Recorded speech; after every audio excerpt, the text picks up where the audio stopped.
Hello friends, welcome to my TET class. Friends, आज हम पढ़ने वाले हैं हमारा पर्यावरण, जहां से आपकी यूपीटीटी में सीटेट में बहुत सारे क्वेश्चन आते हैं। आज हम इस टॉपिक का 8वां लेसन पढ़ने वाले हैं। 8वां लेसन है आपका पारिस्थितिक तंत्र। पारिस्थितिक तंत्र एक ऐसा टॉपिक है जहां से अक्सर पर्यावरण भाग में सीटेट हो, चाहे यूपीटीटी चाहे अदर किसी भी स्टेट की टीटी हो, वहां पे प्रश्न पूछा जाता है। तो यहाँ पे आज क्या है इस टॉपिक में, हम आइए पढ़ते हैं। कुछ पॉइंट्स जरूरी भी होते हैं जिन्हें पढ़ना बेहद जरूरी होता है। कुछ पॉइंट बच्चों की बुक है इसलिए बच्चों के अकॉर्डिंग होता है तो उसे छोड़ दिया जाता है। तो यहाँ पे जो ऊपर का पॉइंट है वो काफी इंपॉर्टेंट है। हालांकि पीछे हमने जो टॉपिक देखे थे उनमें इंपॉर्टेंट नहीं था, वो बच्चों को समझाने के अकॉर्डिंग था। तो यहाँ पे हम स्टार्ट करते हैं। प्रकृति में विभिन्न प्रकार के जीव किस तरह रहते हैं, किन परिस्थितियों में रहते हैं तथा कैसे एक दूसरे को प्रभावित करते हैं, इनका अध्ययन क्या कहलाता है, आपका पारिस्थितिक यानी कि इकोलॉजी। ये इकोलॉजी के अंतर्गत हम इन चीजों को पढ़ते हैं। आगे दिया है, इकोलॉजी शब्द का अर्थ परिवेश का अध्ययन है, यानी कि हम जिस माहौल में रहते हैं चारों तरफ वहां पे पर्यावरणीय माहौल कैसा है, यही अध्ययन इसमें किया जाता है। इस प्रकार कौन सा जीव किस प्रकार के घर में रहता है, भोजन कैसे प्राप्त करता है, जीवित रहने के लिए किस पर निर्भर करता है एवं किस प्रकार का क्रियाकलाप करता है, इन परिस्थितियों का अध्ययन ही पारिस्थितिकी कहलाता है। इसमें सजीव और निर्जीव घटक मिलकर एक तंत्र बनाते हैं जिसे पारिस्थितिकी तंत्र कहते हैं। अब प्रश्न देखिए यहाँ से बनेगा कि पारिस्थितिक तंत्र में पाए जाते हैं, आपके सामने ऑप्शन होंगे जिसमें से एक ऑप्शन होगा सजीव और निर्जीव घटक, यानी कि सजीव और निर्जीव घटक मिलकर क्या बनाते हैं, आपके पारिस्थितिक तंत्र। पहला क्वेश्चन आपका यहाँ से होगा। इसी तरह से और क्वेश्चन आएंगे। आगे चलते हैं। आगे है, हमारे देश का भौतिक स्वरूप हर जगह समान नहीं है। जैसे कि आप जानते हैं, कहीं पे पहाड़ी क्षेत्र है, कहीं पे रेतीला क्षेत्र है, कहीं पे बर्फीय क्षेत्र है। तो इनके अकॉर्डिंग जो जीव है, जीव जगत है और वनस्पति जगत है, वह अनुकूलन करते हैं। जो अनुकूलन कर पाता है वो अपने वजूद को बनाए रखता है और जो अनुकूलन नहीं कर पाता वो अपने वजूद को मिटा देता है। यहाँ पे दिया है, पारिस्थितिकी तंत्र जलीय हो अथवा स्थलीय, उसकी संरचना दो घटकों से मिलकर बनती है, सजीव एवं निर्जीव घटक। ये दो घटक होते हैं। अब इन दो घटक को पढ़ेंगे और इनके अंतर्गत कौन से पॉइंट हैं, कौन कौन से भाग आते हैं, इनमें ये देखेंगे। पहला हम देखते हैं सजीव घटक। सजीव घटक, इसमें आपके पेड़ पौधे, पशु पक्षी, मनुष्य तथा सूक्ष्म जीव आते हैं। ये घटक एक दूसरे के लिए पोषक यानी कि आहार का कार्य करते हैं।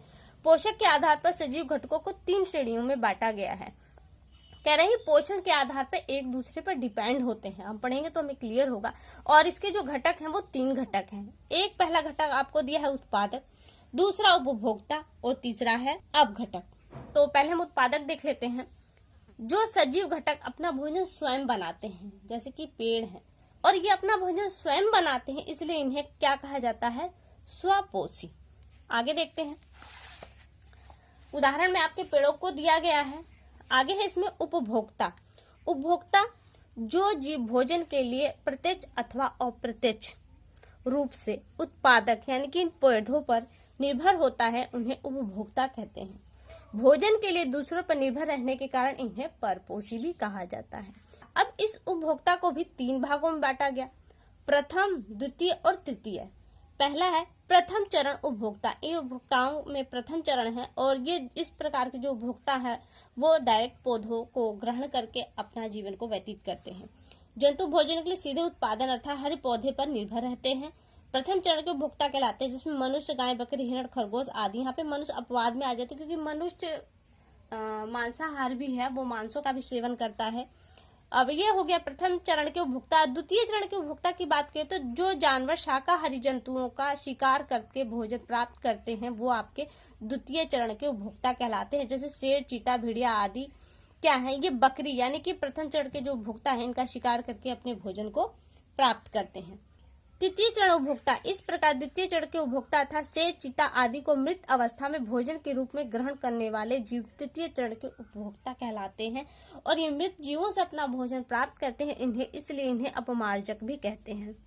और इनका एक नाम है, प्रकृति का सफाई करता भी इन जीवों को कहा जाता है। ये कौन से जीव हैं, गिद्ध, बाज, चील, कौवा, ये मृत जानवरों का मांस खाते हैं। ये मांस तो खाते हैं लेकिन मरे हुए जानवरों का, इसलिए इन्हें कहा गया तृतीय चरण के उपभोक्ता। तो आपका सजीव घटक में आपने क्या क्या देखा, अब उत्पादक और उपभोक्ता, और आपको जो तीसरा है वो अपघटक है। तो आप अब यहाँ पे देखेंगे अपघटक। अपघटक क्या है, सोचिए, क्या सभी सजीव प्राणियों की मृत्यु होने पर प्रकृति में इसके ढेर बन जाते हैं? ऐसा इसलिए होता है क्योंकि प्रकृति में कुछ ऐसे जीव होते हैं जो मृत जीवधारी एवं सड़ी गली वस्तुओं को खाकर इनसे पोषण प्राप्त करते हैं। यानी कि जो अपघटक हैं ये एक ऐसे सूक्ष्म जीव होते हैं, हमें दिखाई तो नहीं देते लेकिन ये अपना कार्य करते रहते हैं। जो चीजें सड़ गल रही हैं उनको समाप्त करते हैं, वरना ये चीजें प्रकृति में बनी रहेंगी और इनका ढेर लगा रहेगा। तो ऐसे इनमें कौन कौन से जीव आते हैं आपके देखिए, यहाँ पे बैक्टीरिया, कवक आदि इसके अंतर्गत आते हैं। मृत शरीर से पोषण लेने के कारण इन्हें मृतपोषी भी कहा जाता है। तो कौन कौन होगा आपके सजीव जगत में? उत्पादक, उपभोक्ता और अपघटक। अब आ जाता है आपका निर्जीव जगत। निर्जीव जगत में देखिए, निर्जीव जगत में क्या है आपके? पर्यावरण के निर्जीव जगत के अंतर्गत स्थल मंडल, जल मंडल तथा वायुमंडल आते हैं। और जानते हैं कि जो निर्जीव जगत है इसके अभाव में सजीव जगत की भी कल्पना नहीं की जा सकती। मान लीजिए जल मंडल, यानी कि जल न हो तो क्या जीवन पॉसिबल है? नहीं है। वायु न हो तो जीवन पॉसिबल है? नहीं है। इसलिए सजीव जगत और निर्जीव जगत ये एक दूसरे के पूरक है। एक दूसरे के अभाव में हम जीवों की कल्पना नहीं कर सकते। ये सभी हमें प्रकृति से प्राप्त होते। निर्जीव घटक के कारण ही सजीवों का विकास बेहतर ढंग से संभव है। किसी भी निर्जीव घटक के अधिक या कम होने की परिस्थिति तंत्र असंतुलन कहलाती है। कि किसी भी चीज की कमी हो जाए या अधिकता हो जाए तो वो असंतुलन कहलाती है। फिर यहाँ पे नीचे बच्चों के लिए बताया जा रहा है कि प्रकृति हमारे लिए कितनी इंपॉर्टेंट है और हमें इसकी देखभाल कैसे करनी चाहिए, हमें पेड़ों को लगाना चाहिए वगैरह वगैरह ऐसी बातें दी गई हैं। फिर ये बच्चों के लिए ही कॉलम है, प्रश्न पूछे जा रहे हैं, अगर एक दिन के लिए सूर्य न निकले तो हमें ऊर्जा कहाँ से प्राप्त होगी वगैरह वगैरह इस तरह के प्रश्न हैं। तो हम लोग आगे निकल चलते हैं। आगे है आहार श्रृंखला। हमने अब ये देख लिया, अब हम देखेंगे आहार श्रृंखला। आहार श्रृंखला जैसे कि आप देख रहे हैं, यहाँ पे देख लेते हैं, किसी भी पारिस्थितिकी तंत्र में जीव जंतुओं के भोजन से संबंधित कड़ी या श्रृंखला को आहार श्रृंखला कहते हैं। आहार श्रृंखला के एक सिरे पर उत्पादक, जैसे कि आप देख रहे हैं यहाँ पेड़ पौधे दिया है ना नीचे, ये उत्पादक है, और दूसरे सिरे पर सर्वोच्च उपभोक्ता, दूसरे सिरे पे यानी कि यहाँ पे आपको कौन मिलेगा? सर्वोच्च उपभोक्ता मिलते हैं। आगे है कि चित्र में 3 प्रकार की आहार श्रृंखला दी गई है, इन्हें ध्यान से देखकर अपने शब्दों में उत्पादक उपभोक्ता को लिखिए। तो यहाँ आप देख रहे हैं कि पहला है आपके वनों का, दूसरा है घास के मैदान में और तीसरा है जल में। तो प्रथम आप देख रहे हैं जो जंगल है, जंगल से आहार प्राप्त करने वाला है आपका हिरण और हिरण को खाने वाला है शेर। घास के मैदान में घास है, घास को खाने वाला टिड्डिया, टिड्डियों को खाने वाला मेढक, मेढक को खाने वाला सांप और सांप को खाने वाला गिद्ध आपका या बाज कह सकते हैं आप। जल जगत में दिया है पौधे हैं, पौधों को खाने वाले छोटे कीड़े मकोड़े हैं और इन छोटे कीड़े मकोड़ों को खाने वाला मछली और मछली को खाने वाला आपका बगुला है। तो ये एक क्या है? एक आहार श्रृंखला है और ये आहार श्रृंखला एक दूसरे को क्रॉस भी करती है, जिसे हम आगे भी देखते हैं, जिसे हम आहार जाल के नाम से भी जानते हैं। तो यहाँ देखिए आहार जाल दे भी दिया है। प्रत्येक पारिस्थितिक तंत्र में अनेक आहार श्रृंखलाएं होती हैं, ये कई स्थानों पर एक दूसरे से जुड़ी होती हैं। यानी कि हिरण है, हिरण को खाने वाला बाघ भी है, शेर भी है और भी ऐसे जीव हैं जो हिरण को खाते हैं, शिकार करते हैं। तो ये कहीं ना कहीं एक दूसरे को क्रॉस करती हैं लाइनें, तो ये एक सीधी लाइन न बनकर एक जाल नुमा बना लेती हैं, जिसे हम आहार जाल कहते हैं। आहार श्रृंखलाओं के कई स्थानों पर जुड़े होने के कारण पोषण संबंध एक रेखा में न होकर जाल की तरह उलझ जाते हैं, इसे आहार जाल कहते हैं। दिए गए चित्र में पेड़ पौधे, हिरण, शेर, शियार, अपघटक तथा पुनः पेड़ पौधे एवं खाद्य श्रृंखला के रूप में है एक खाद्य श्रृंखला के रूप में है। इस प्रकार कई खाद्य श्रृंखला मिलकर खाद्य जाल बनाती है। तो ये खाद्य जाल हो गया आपका। अब आते हैं ऊर्जा का प्रवाह। ऊर्जा को जो प्रवाह है वो कैसे होता है? तो यहाँ पे देखिए, किसी भी पारिस्थितिक तंत्र के लिए निरंतर ऊर्जा की आवश्यकता होती है कि ऊर्जा के अभाव में जीव जगत पॉसिबल नहीं है। प्रकृति में ऊर्जा का प्रमुख स्रोत सूर्य है। सूर्य से प्राप्त प्रकाश ऊर्जा को पौधे ग्रहण करते खाद्य पदार्थ का निर्माण करते हैं। इन्हीं खाद्य पदार्थ को जीव भोजन के रूप में लेते हैं, इससे उनको ऊर्जा प्राप्त होती है। पेड़ पौधों से लेकर जीव जंतु तक में ऊर्जा का प्रवाह होता है। इस प्रकार क्रमशः सभी जीव जंतु एक दूसरे को ऊर्जा प्रदान करते हैं। दिए गए चित्र में ऊर्जा का प्रवाह दिया गया है, आप देखिए। तो यहाँ पे ऊर्जा का प्रवाह कैसे होता है? जो पौधे हैं, हम यहाँ पे समझिए, जो पौधे हैं इनमें 100% ऊर्जा है, लेकिन जब इस 100% ऊर्जा का सेवन यानी कि इन पौधों का सेवन एक खरगोश करता है, तो जो 90% ऊर्जा है वो वातावरण में चली जाती है। केवल 10 खरगोश को 10% ऊर्जा ही प्राप्त होती है।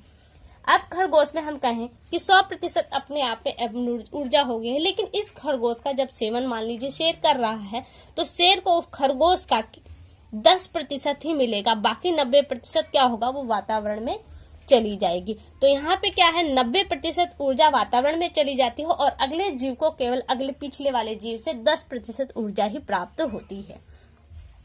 आगे देखिए यहाँ पे बॉक्स है, इसमें कोई खास पॉइंट नहीं, जो आपने ऊपर पढ़ा है केवल वही पॉइंट्स दिए गए हैं, इसलिए हम आगे बढ़ चलते हैं। पर्यावरण परिवर्तन, प्राणियों का अनुकूलन। जो जीव अनुकूलन बिठा लेते हैं वो इस जगत में रहते हैं और जो जीव अनुकूलन नहीं बिठा पाते वो समाप्त हो जाते हैं। अनुकूलन क्या है, पहले आप इसकी डेफिनेशन को देख लीजिए। तो यहाँ आप देखिए इसकी अनुकूलनता की डेफिनेशन दी गई है, किसी विशेष वातावरण से सुगमता पूर्वक जीवन व्यतीत करने एवं वंश वृद्धि के लिए जीवों के शरीर में संरचनात्मक एवं क्रियात्मक स्थायी परिवर्तन उत्पन्न होने की प्रक्रिया अनुकूलन कहलाती है। और जो जीव अनुकूलन कर लेते हैं वो अपने वजूद को बनाए रखते हैं, अन्यथा कुछ जीव ऐसे होते हैं जो अनुकूलन नहीं बिठा पाते और वो समाप्त हो जाते हैं। और इसमें आपके डोडो और डायनासोर आते हैं जो पूरी तरह से अब विलुप्त हो चुके हैं। और कुछ जीव ऐसे होते हैं जो वातावरण के साथ सामंजस्य या अनुकूलन नहीं बिठा पाते और वो समाप्ति कगार पर चले जाते हैं। जैसे कि आप देख सकते हैं कि गिद्ध, सारस, बाघ और भारतीय चीता वगैरह क्या है, ये आपके समाप्ति के कगार पर आ चुके हैं क्योंकि वो वातावरण के साथ अपना अनुकूलन नहीं बिठा पा रहे हैं। अनुकूलन की जो प्रक्रिया वो बहुत दीर्घकालीन है, यानी कि एक लंबे समय के बाद होती है और तब जाके जीव जगत उस अनुकूलन में व्यवस्थित हो पाता है। अब अनुकूलन के लिए कुछ एग्जाम्पल भी आपको दिए गए, समझाए गए हैं। तो यहाँ पे देखिए, आइए जाने विभिन्न वातावरणीय दशाओं में पाए जाने वाले जंतु एवं पौधे एवं उनकी अनुकूल विशेषताएं, यानी कि किस वातावरण में कौन से जीव और किस तरह से रहते हैं, क्या और दूसरे जीव वहां पे रह सकते हैं या नहीं रह सकते। तो सबसे पहले आपका मरुस्थलीय क्षेत्र लिया गया है। मरुस्थलीय क्षेत्र होता कैसा है, तो अत्यधिक गर्म होता है, वहां पे पानी की कमी होती है और रेत का मैदान पाया जाता है। वहां पे जीव कौन से पाए जाते हैं, ऊंट, और भी आपको जीव मिलेंगे। पौधों में आपको नागफनी, बबूल और घृत कुमारी मिलती है। और इनकी विशेषताएं देखें तो ऊंट के जो पैर होते हैं वो गद्दीदार होते हैं, उनके जो कुबड़ होते हैं वसा और पानी को संग्रहित कर लेते हैं, जो उनकी विषम परिस्थितियों में काम आती है। वहीं पे नागफनी को देखें तो इनमें पत्ते नहीं होते और जिन कुछ पौधों में पत्ते होते भी हैं तो वो ना के बराबर होते हैं। और इसकी जो डंडी होती है, डंठल होती है, तना होता है, वो काफी गुदेदार या मांसल होता है, जिसमें इनके लिए भोजन और पानी स्टोर होता है, जिन्हें ये काम में लेते हैं। आगे दिया है जलीय क्षेत्र। जलीय क्षेत्र की बात करें तो वहां पे जल की अधिकता होती है, जैसे आप नदी नालों को देख सकते हैं। इनमें कौन से जीव पाए जाते हैं, तो मछली, मेढक। और पौधों की बात करें तो कमल, जल कुंभी और सिंघाड़ा। हालांकि और भी बहुत से जीव और पौधे हैं जिसका नाम नहीं दिया गया है। मछलियों का शरीर धारा रहित होता है, इसी कारण है वो पानी के धारा के विपरीत भी तैर लेता है। और इनमें गिल्स होते हैं, इनकी नाक नहीं होती। जिस तरह से हम नाक से सांस लेते हैं इस तरह से गिल से सांस लेते हैं। मेढक के जो पैर होते हैं, इनमें बीच में एक जाल होते हैं जिन्हें पाद जाल कहते हैं, जो इसे पानी में चलने में काफी इजी बनाता है। और जो जलीय पौधे होते हैं इनमें वाष्प कोष्ठ होते हैं, ताकि जिससे इनकी डंठियां हल्की होती हैं और ये पानी के ऊपर तैरती होती हैं। उनकी जो पत्तियां हैं, डंठल होते हैं, काफी चिकने होते हैं, जो पानी में सड़ते नहीं हैं, वरन इनका वजूद को बनाए रखने में सहायक होते हैं। अब आ जाता है पर्वतीय क्षेत्र। पर्वतीय क्षेत्र में कौन कौन से कंडीशन है, पर्वतीय क्षेत्र अत्यधिक ठंडे होते हैं, हिमपात होती है उन पर और ढालदार चट्टाने पाई जाती है। खड़ंज आपने देखा ना कुछ इस कंडीशन में, जिसे हम पहाड़, पठार, ये जो भी कह ले आप कहते हैं। यहाँ पे जीव कौन से पाए जाते हैं, याक, पहाड़ी भालू, बकरी। और पेड़ आपके चीर और देवदार जैसे पेड़ पाए जाते हैं। याक की त्वचा या फिर वहां पे रहने वाले जो जीव हैं उनकी जो त्वचा होती है काफी मोटी होती है और इन त्वचा पे बहुत लंबे लंबे बाल होते हैं, जो इनको ठंडी से बचाने में मदद करती है। ये जो बकरियां होती हैं इनके खुर बहुत मजबूत होते हैं, जो इन्हें पहाड़ी पर चढ़ने और उतरने में काफी हेल्प करती है। और यहाँ के जो पेड़ होते हैं वो भी वहां पे जो पर्वत है उन्हीं के आकार, यानी कि कुछ इसी आकार में होती है, ताकि इस पे जब बर्फ गिरती है तो वो सड़क के नीचे गिर जाती है, इनकी पत्तियों पर इकट्ठे नहीं होती, जिसके कारण ये अपने वजूद को बनाए रखते हैं। आगे दिया है, इन्हें भी जाने, ये बॉक्स है, यहाँ पे थोड़ा सा इंपॉर्टेंस से देख लेते हैं। मौसम से अनुकूल बनाए रखने के लिए पक्षी हिमालय के बर्फीले क्षेत्रों, साइबेरिया, ऑस्ट्रेलिया से हजारों किमी की यात्रा करके हमारे क्षेत्र में आते हैं। इन पक्षियों को प्रवासी पक्षी कहा जाता है। जैसा कि आपने घाना पक्षी विहार जो राजस्थान में है वो आपने सुना होगा। वहां पे जो प्रवासी पक्षी आते हैं वो ऑस्ट्रेलिया से और साइबेरिया से आते हैं और यही कारण इन्हें साइबेरियन पक्षी भी कहा जाता है। ये क्यों आते हैं, ये अपने अनुकूल मौसम वहाँ जब नहीं होता तो वो उड़कर हजारों किलोमीटर की यात्रा तय करके यहाँ भारत में आते हैं। पारिस्थितिक तंत्र का संतुलन हमारा दायित्व है। हमें पारिस्थितिक संतुलन बनाए रखना चाहिए, पेड़ों को लगाना चाहिए और ये हमारी बुद्धिमत्ता है कि हम ऐसे कामों को करें जिससे हमारा प्राकृतिक संतुलन बिगड़ने न पाए वरन बना रहे। तो यहाँ पे कोई खास पॉइंट नहीं, यहाँ चलते हैं। यहाँ पे देखिए दिया है कि हम अब जान चुके हैं कैसे असंतुलन बन रहा है, तो इसको कैसे बनाए। तो पारिस्थितिक संतुलन को बनाए रखने के लिए हमें निम्नलिखित कार्य करने चाहिए। वो कौन से कार्य हैं? पहला पॉइंट है कि हमें अधिक से अधिक वृक्ष लगाने चाहिए। बाकी चीजें इनमें है तो वो आप जानते हैं, हम आगे चलते हैं। दूसरा पॉइंट है जल के स्रोतों जैसे तालाब, नदी, झील, समुद्र आदि को प्रदूषित न करें, उन्हें सेफ रखना चाहिए। तीसरा पॉइंट है वन्य प्राणियों का संरक्षण हम सबका दायित्व है और कोशिश करें कि कोई इनका शिकार कर भी रहा तो भी हम इस पे रोक लगाएं, इसकी शिकायत करें, उसके खिलाफ FIR दर्ज करवाएं। अगला पॉइंट है वायु, जल और भूमि बहुमूल्य प्राकृतिक संसाधन है, इन संसाधनों को प्रदूषित न होने दे। अगर कोई प्रदूषण फैला रहा है तो उसे सचेत करे। ग्राम प्रधान, ब्लॉक प्रमुख, उप जिलाधिकारी से प्रदूषणकर्ता की शिकायत उचित माध्यम से कराए और करवाएं। अगला पॉइंट है खेतों में जैविक खाद का प्रयोग करना चाहिए, न कि रासायनिक खादों का। अगला पॉइंट है तालाबों में पाए जाने वाले जीव जंतुओं जैसे मछली, मेढक, कछुआ आदि का अत्यधिक मात्रा में कोई भी शिकार न करे, क्योंकि अगर अधिक मात्रा में सेवन हो गया तो तालाबों में, पोखरों में पकड़ने वाले जो कीड़े हैं उनकी संख्या बढ़ जाएंगी और ये एक बीमारी के रूप में सामने आएगी जिसे हटाना फिर थोड़ा सा मुश्किल हो सकता है। तो यहाँ से देखिए ये आपका टॉपिक समाप्त होता है। इससे रिलेटेड जो अभ्यास कार्य है इसे हम देख लेते हैं। प्रश्न उत्तर को छोड़ देते हैं, चले आते हैं हम सही गलत पे। सही गलत में क्या है? सजीव और निर्जीव घटक एक दूसरे पर निर्भर नहीं होते हैं, तो ये गलत है क्योंकि ये एक दूसरे पर निर्भर होते हैं, तो ये पॉइंट आपका गलत हो गया। दूसरा पॉइंट है सभी प्राणी, पेड़ पौधे, जलवायु और पर्यावरण मिलकर पारिस्थितिकी तंत्र बनाते हैं, तो ये पॉइंट आपका सही है। प्रथम चरण उपभोक्ता शेर, चीता, भेड़िया है, नहीं, आपके ये द्वितीय चरण के अंतर्गत आते हैं, इसलिए ये पॉइंट आपका गलत है। मृत जीवधारियों से भोजन प्राप्त करने वाले जीव मृतोपजीवी कहलाते, तो ये पॉइंट सही है। अगला है हमें पारिस्थितिकी संतुलन को बनाए रखना चाहिए, तो ये पॉइंट सही है। अगला है हमारी पृथ्वी के चारों ओर वायुमंडल है, तो ये पॉइंट भी आपका सही है। अगला पॉइंट है कि मनुष्य पर्यावरण का अंग नहीं है, तो ये पॉइंट गलत है क्योंकि मनुष्य पर्यावरण का ही एक हिस्सा है या अंग है। आगे देखते हैं विकल्प है, इसे देख लेते हैं। किसी भी पारिस्थितिक तंत्र के लिए सबसे आवश्यक है निरंतर ऊर्जा का प्रवाह होना, जल प्रवाह होना, वायु प्रवाह होना या पर्वत। तो पारिस्थितिक तंत्र का सबसे अच्छा आवश्यक एक पॉइंट है वो है ऊर्जा का प्रवाह होना, तो यहाँ से ये आपका सही हुआ। दूसरा है सूर्य से प्राप्त होने वाली अधिकांश ऊर्जा पृथ्वी पर पहुंचने से पूर्व ही नष्ट हो रही है, मरुस्थलों के कारण, पर्वतों के कारण, समुद्रों के कारण या फिर अत्यधिक प्रदूषण के कारण। तो यही पॉइंट आपका सही है कि अत्यधिक प्रदूषण के कारण। आहार जाल में आहार श्रृंखला एक सीध में चलती है, आहार श्रृंखला नहीं होती। कई आहार श्रृंखलाएं आपस में उलझ जाती हैं, ऊर्जा का प्रवाह नहीं होता, तो कई आहार श्रृंखलाएं आपस में उलझ जाती है जिसे हम आहार जाल कहते हैं। आगे है पृथ्वी पर किसी निर्जीव घटक के संतुलित मात्रा में कम या ज्यादा होने पर क्या होता है? तो पारिस्थितिक तंत्र असंतुलित होती है, तो यहाँ से आपका ये पॉइंट सही हुआ। तो फ्रेंड्स अभी के लिए केवल इतना, अगली वीडियो में आपसे फिर मुलाकात होगी, तब तक के लिए नमस्कार।